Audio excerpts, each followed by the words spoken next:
So when you are in your patient's chart and you want to go ahead and document a shift assessment or the routine charting or anything, you will use what's called either the work list or the unscheduled documentation. So the work list is where you go to document everything that has been ordered. It is in chronological order and it kicks off as often as it was ordered. So for instance, the routine charting is your every 2-hour charting. Here's some intake and output. It also puts in here reminders that they may have put in as standing orders. So to document on the shift assessment, you would need to use the unscheduled documentation. The shift assessment cannot be done from here. This is the scheduled assessment that the licensed nurse does. So you would need to always go to the unscheduled documentation. That is the first one here. It shows you this is the shift assessment, and you would be able to double click it to open it. It will default to now, but you would always be able to change it to whatever time that you want it to be. So always military time. You don't need to put in the date. If it is for today, it will always default to today's date. Say OK, and then it will drop you in to go ahead and do your shift assessment. So from here, you would be able to start documenting in your neuro assessment. That's what it's dropping into for the level of consciousness. And then you would pick whatever's appropriate. So you have a list here, the levels and the explanations of those levels. And you can double click or you can select and click OK. Either one will work. Then it will take you on to document their orientation. On this, you would be able to basically put together a sentence. So from this list, I would be able to say that they are oriented to current situation and person, but disoriented to place and time, and the frequency, let's say, is intermittently. And then I can say OK, and it will put it in the order that I clicked on it. Pupils, if everything's bilaterally, you would be able to go ahead and select that, or if you needed to specifically document anything else, you can pick off that list. The motor response, purposeful, moves all extremities, hand grips are equal, whatever's appropriate. Speech ability, if it's a child and it's appropriate for their age, then you would be able to go ahead and pick number 1. If they have no difficulty, if they're unable to speak because they attempted it, you would be able to select that one. And maybe they are unable to speak because of the patient's age, it's a baby. And then if they have any aphasia, if they have any voice issues, descriptions, you can put that in here as well. So I'm going to say it's appropriate for age, has no difficulty speaking, and hit enter. And you would be able to document their limb movement and strength. So I can say they move all their extremities, and maybe their upper extremities have normal power, but their lower extremities have some mild weakness. So I just clicked on it in the order that I want it to write in the chart. The reflexes, you can document what's going on with their gag reflex, it's present, and their Babinski, whether it's absent or present. These are all required fields. You'll note that they are bolded. Anytime you are documenting and you see a bolded field, it is required.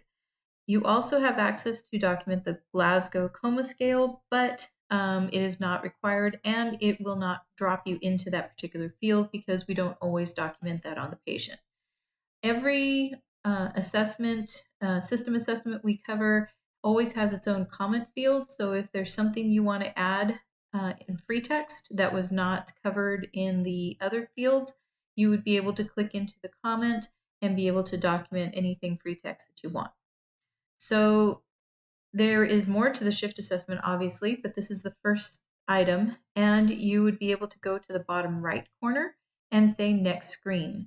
You can also go to your keyboard and use the page down button, but it depends on how you like to work. So I'm going to say next screen, and it's going to take me into my cardiovascular assessment. So this one drops me into my pulse. It is a required field.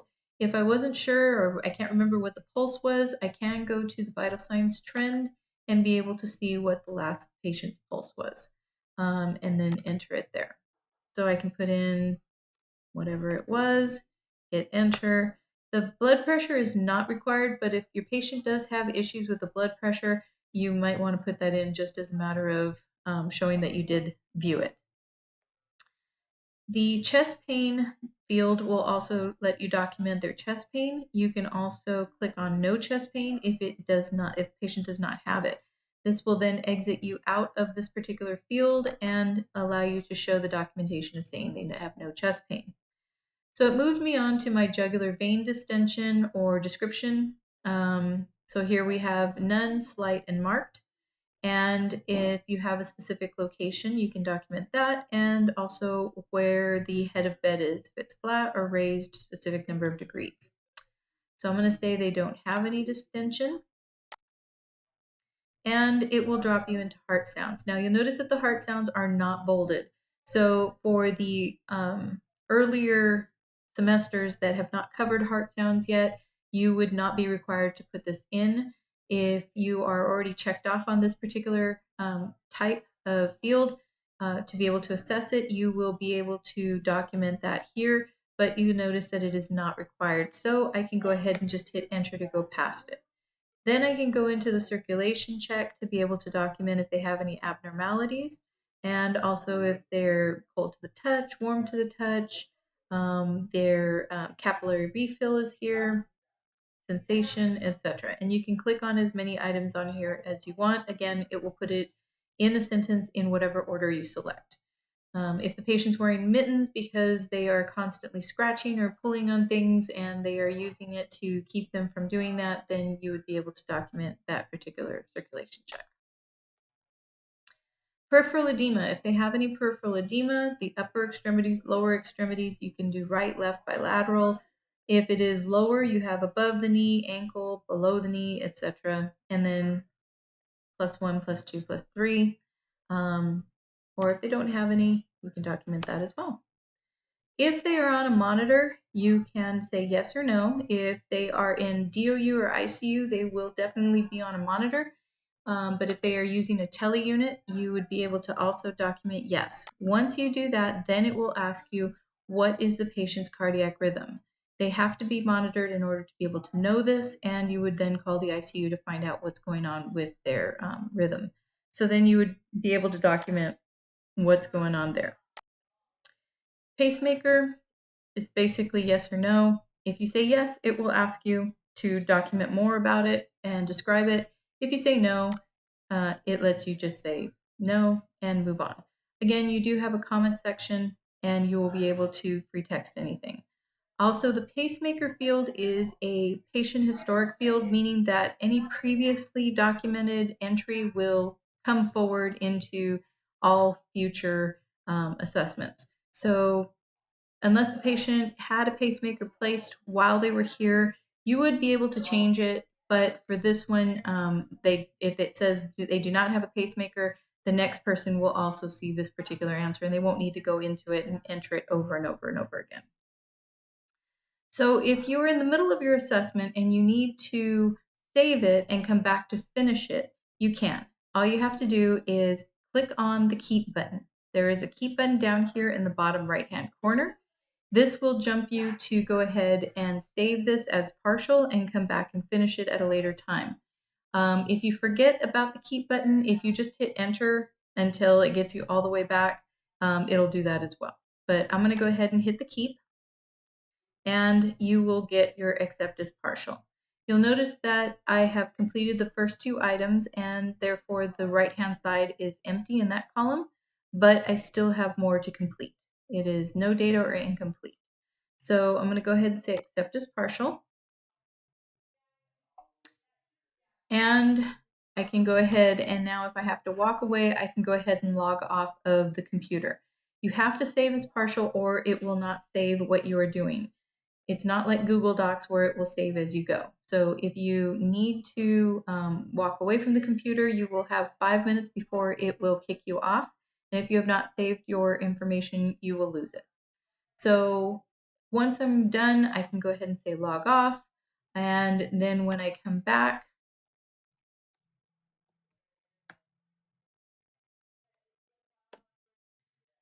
I can go back into my patient and go back to my work list. Even if I went to and scheduled documentation to start my shift assessment, to finish it, if you saved it as partial, you must go back to the work list to find that partial assessment. So now I can see here is my student shift assessment. It says it on there, and you can see right here the status says partial. Okay, so go ahead and double click that and click on document to get started again and go into the next item that you left off on, which was the respiratory assessment. So you would double click that and you would go ahead and click into the first field. So again, this is a required field. What does their breathing look like? If they have no difficulty, if they are have their mouth open, their pursed lip, shallow, grunting, gasping, whatever's appropriate, you need to document that. Breath sounds, again, if you haven't been checked off on them in the earlier semesters, you can skip this field. It is not required, and you can move into the cough. So here I have, if they have a cough, none, spontaneous, loose, strong, dry, hacking, painful, barking, whatever's appropriate. If they do have sputum that you would like to describe, you can also do that, but again, not required. If they are on oxygen or not, you would still need to go ahead and document that. So if they're on room air, you would select that. If they are on oxygen, you would go ahead and select number 2 here, as well as if they are getting it by liters per minute or percentage, and then how they are getting it. So I would also select the liters per minute for this patient and via nasal cannula if that is appropriate. So from here, I would be able to say how many liters per minute this patient is getting oxygen. So let's say 2, that's pretty common, and say OK. So now when I select it, it will display like this. You would also be able to document any other airway type. If they have a tracheostomy or an ET tube, you would be able to document that as well. You also, again, have your empty free text comment field if you need to add more. Hit next screen, and it moves me into my GIN. Abdominal character. It is if everything is normal, soft, bowel sounds in all 4 quadrants, you would be able to document that together, or if there's anything separate you need to go ahead and address individually, you can. You can also document the description here if there is anything abnormal. Bowel sounds, if they are hyperactive, hypoactive, and then which quadrant. If you need if patient was having nausea, you would be able to document that, again, not required. And same thing with the rectum and anus. If it's something that is pertinent to this patient, you might want to document that, but again, not required. The bowel pattern, you can document if they have regular BMs, no difficulties. If they're constipated, incontinent, you would be able to document all of that. Anytime you see any response that has lines after it, you would be able to document further any more information about that. Same thing with the urine pattern, same idea. If they're continent, any discomfort, if they're using a diaper, if they're using a condom catheter, Foley catheter, whatever's appropriate. And number 6 with the diversions, tubes, drains, you have 1, 2, and 3. Only number 1 is required so that we make sure that if the patient does have one, at least it gets documented. And if they don't, you do have that option to say they do not have any tubes or drains in place or on arrival, whichever is appropriate. This is a list of some common tubes and drains that they may have in them and need to have documented, but it makes it easier to make sure that that gets documented appropriately.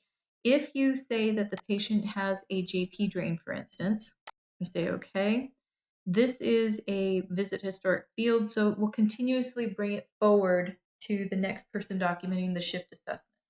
So that way it doesn't get missed. So when you pick it off of the list, it will again give you an option to document the JP drain. So this is a required field. I'm able to click into it and then go ahead and document what that JP drain looks like. So I can actually designate it whichever drain it is. So if it's drain number 1, if they have multiple drains, you can also designate where it's at in the body. So here's some modifiers, left, right, etc., and then location. One of the common locations are your abdomen. So you have your left upper lower, right upper lower. So whatever's appropriate. So I'm just going to pick the first one and say okay. And this is going to be number 1.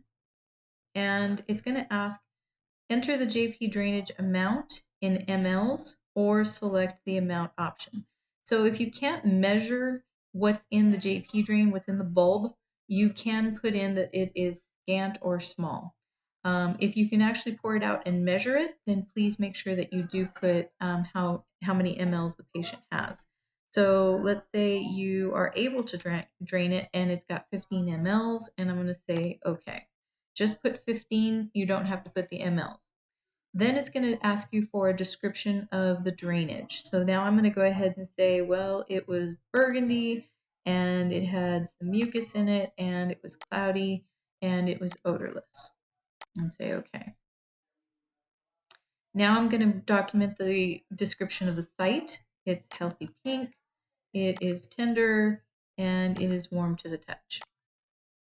And all of that got documented for that particular site. So if you have more than one JP drain, please don't try to cram all the documentation about more than one drain in one screen. You will be able to document each one individually. So this is my first one, and I'm going to say okay, and it's going to look like this, which gives me an opportunity to document another JP drain. You'll see this set up in multiple areas such as your IV, any wounds that the patient has, pressure ulcers. If those need to be documented on, those can be documented each individually, which is giving you a button down at the bottom to say, yes, I want to document another JP drain. If they don't have more than one JP drain, you can just click OK to move on, but you can click on it to add another. This is the exact same documentation. It's just giving you an option to document everything separately so we don't miss anything or overlap anything. And I'm just going to say this is red and it's pink, tender, and warm. And now number 2 in the right upper abdomen had just scant drainage, and we're done. So I can see number 1 and number 2 here separately. If you needed to go back in and update anything on here, so you can click into them and be able to fix anything. Otherwise, just say okay, and this is how it will display in the charting. The next section is the skin integrity IV status. So here you can document their skin description, and again, it's just whatever it looks like. If they have an incision somewhere or a wound, you don't need to click intact, just that they're warm and dry or whatever's appropriate, and then you would be able to document any incisions or wounds in the next field. So I'm going to say okay, and I can go into here. If they do not have any wounds or incisions, you can say none observed, and it will move you on to the next field. That way you don't have to go into it and just say none. If they do have one, I can say document, and then I can go ahead and document where it's at. And this is a surgical incision. And the location of the incision is on the left, right, upper abdomen.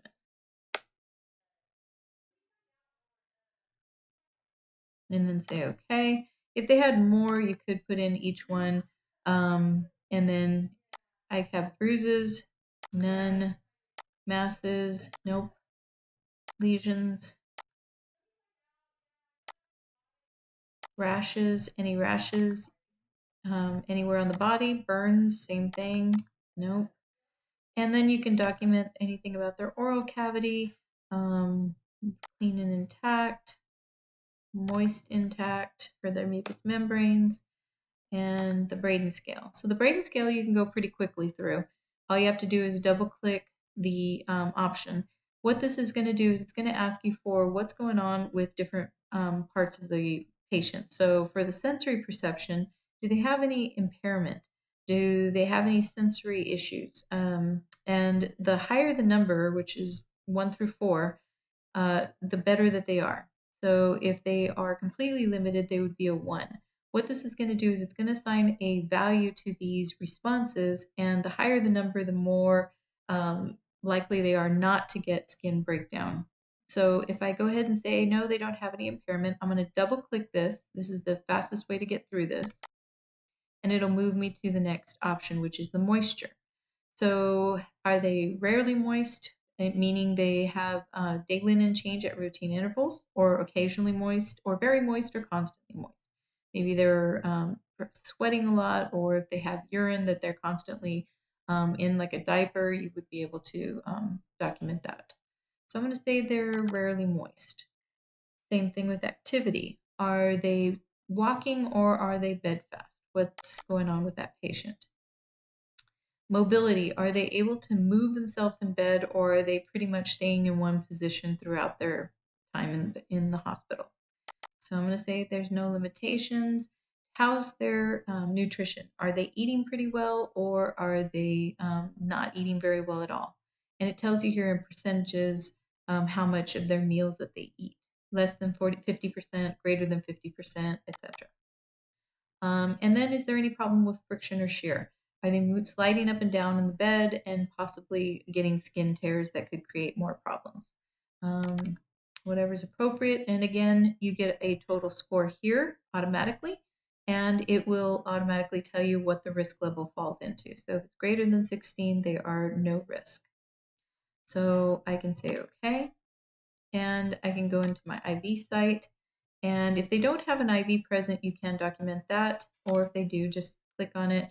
You would be able to document where. So if they have peripheral IV, where is it at? Left, right. And then you can go ahead and enter the name of the IV solution as well as the rate. So normal saline at 125 ml per hour. The gauge, don't worry about it. It's not a required field. You can skip it to go past it. And then what does the IV site description look like? You can put in multiple sites. Again, if they have a HEPLOC and a running IV, you would be able to document each one separately. But I'm going to go ahead and just hit enter to go past and on to the next screen. Psychosocial, how's their comprehension? Are they able to follow commands? Are they able to contribute to their plan of care? Whatever is appropriate. If they're not, you have the unable to, and you can document whatever is appropriate for your patient. The mood and affect, you can document those separately.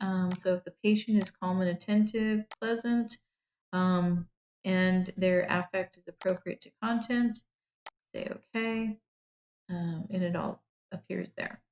Next screen, pain scale, and let's say it's the numeric pain scale we decide to use. It will appear, and you'd be able to go then document what number their pain level is. If they have none, you can say none and say OK. Acceptable pain level will automatically be populated in this field.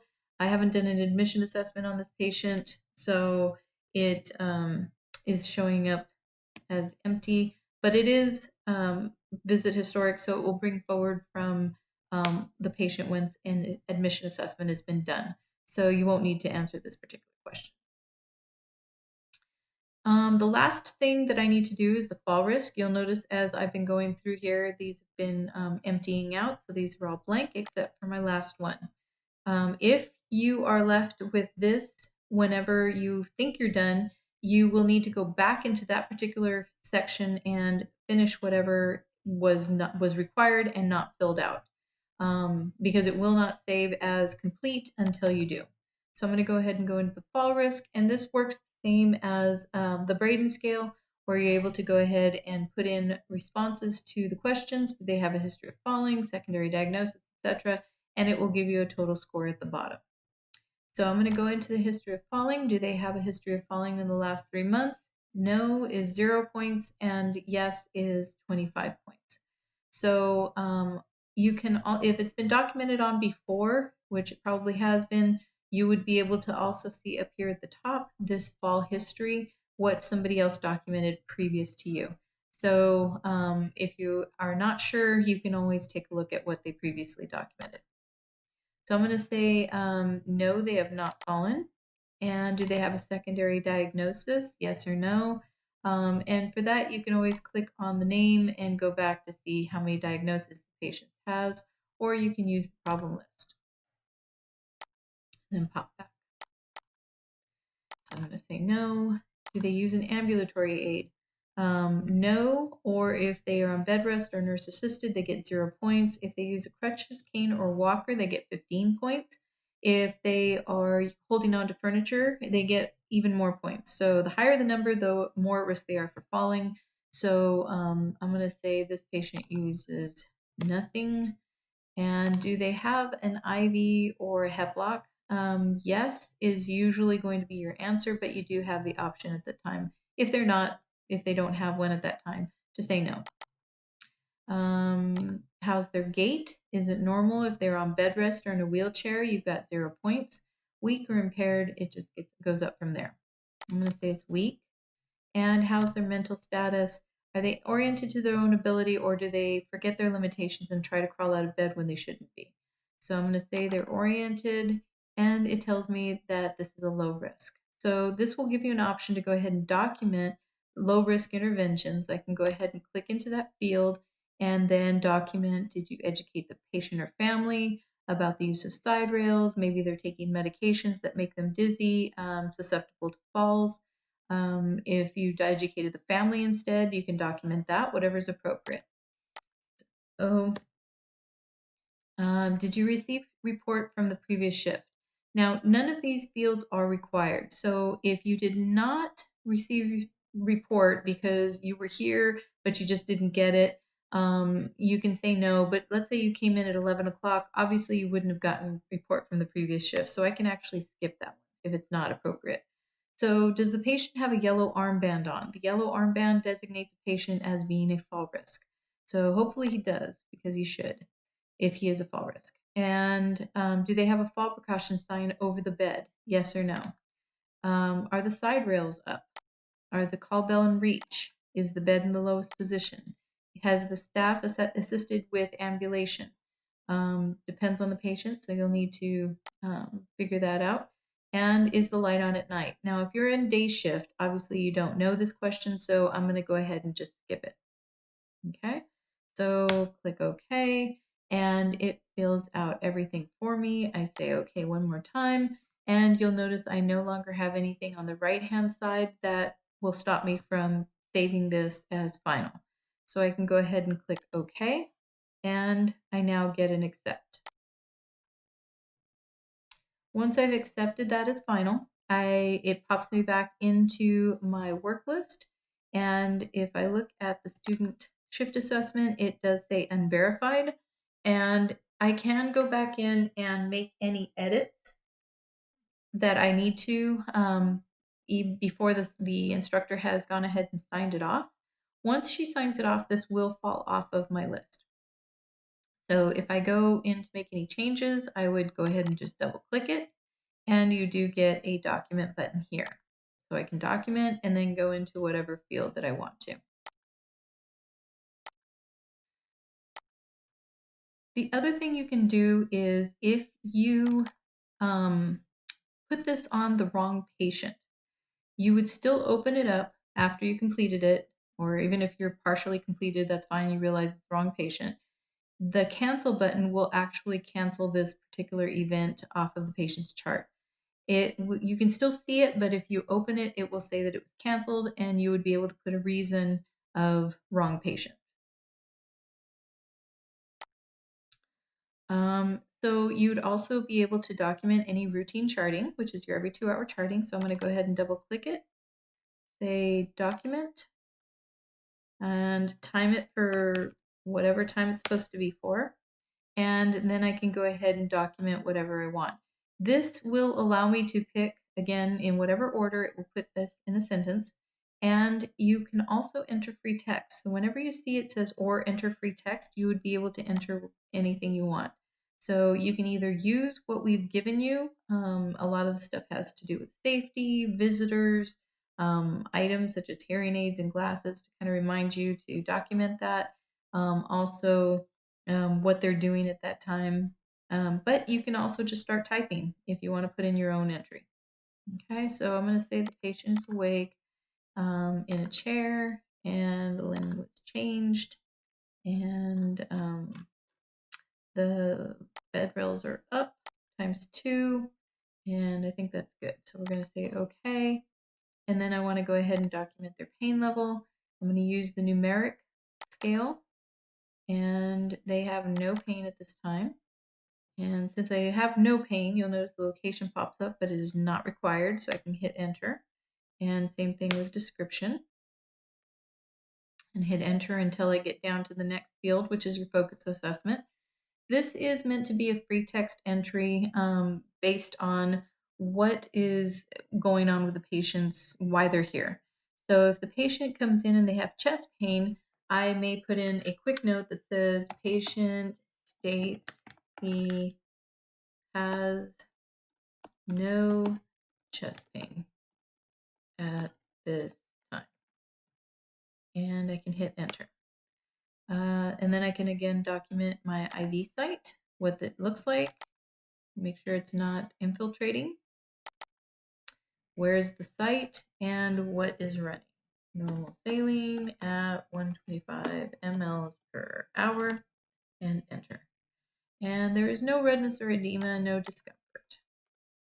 And enter. Again, you can put in multiple sites, otherwise I hit enter. And is the patient on a heparin drip?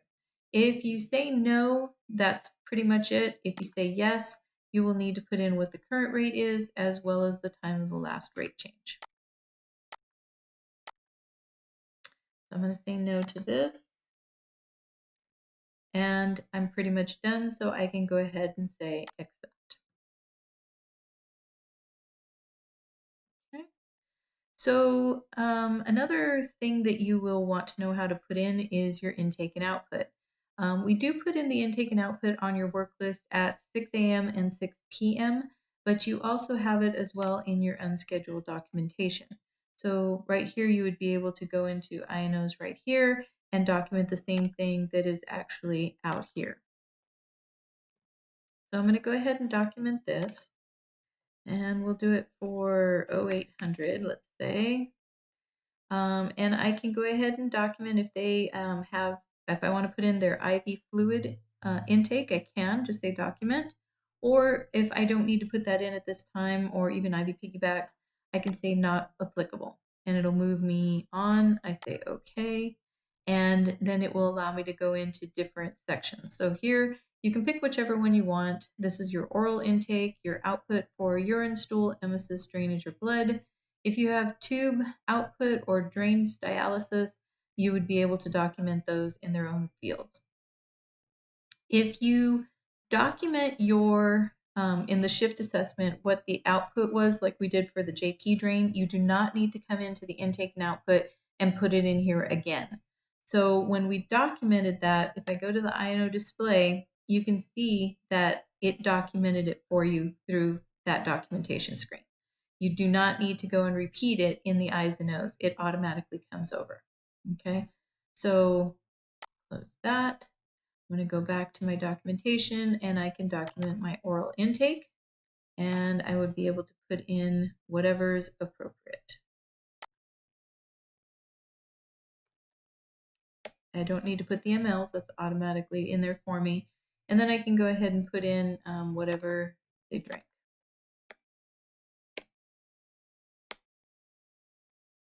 Here's my output.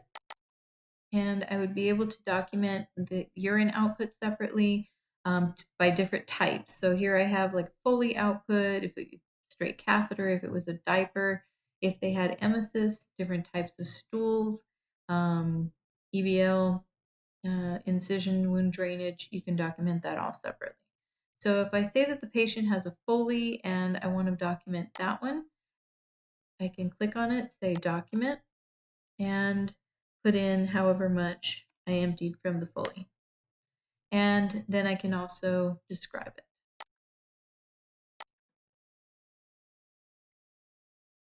Same thing if they had a bowel movement, you can document that here as well. You do not need to put it in separately if they happened at the same time. You can document, and of course you would want to use your alpha response because we're not going to measure it. So if I say moderate, I just type M, and I can say what the description is. And hit enter or OK until I come back. So that's pretty much all I need to put in for that particular time. And I can say OK until I get an accept. You have to click the accept or it will not save. Now I have all of these unverified and I can make changes if I need to.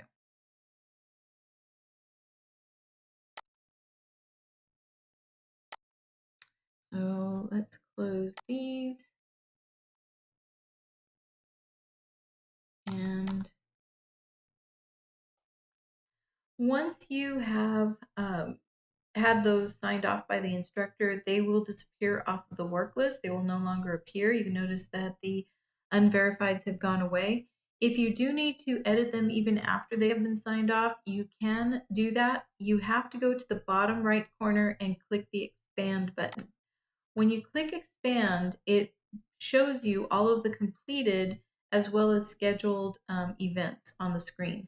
So I can go and try to find, here's my shift assessment, here's that intake and output, and here's the routine charting I did. So if I need to go ahead and edit this, I can go ahead and double click it, and it will give me the option to correct supplement document. So I can go ahead and click that and choose whichever is appropriate, and then I can go ahead and add whatever I want and hit enter until I get an accept. And that has been updated. It does go back to unverified, at which point your instructor would need to go ahead and sign off on it again. You can document your vital signs by using the unscheduled documentation if it's not popping up on your work list.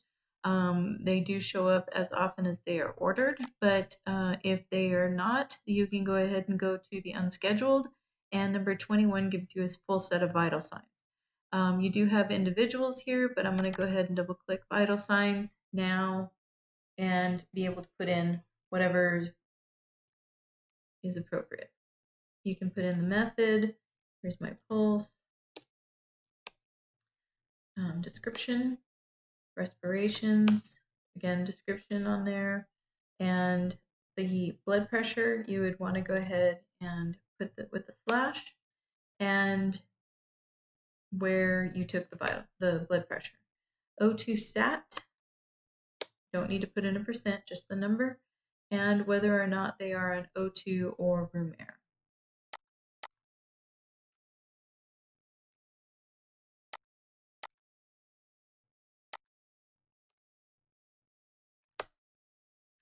And then I can go ahead and document their pain level, and if they have no pain, you can select that as well. Once you're done, click the accept, and you finish your vital signs. It will go to your vital signs trend here, and you would be able to see your entry right here. Same thing with those INOs, you would be able to see it here. Anytime you put in an alpha entry, that's what these parentheses are. It lets you know how many alpha responses were put in for that particular item or category. You can also use your review assessment tool to be able to view all of the documentation and be able to see what it was documented, descriptions, etc.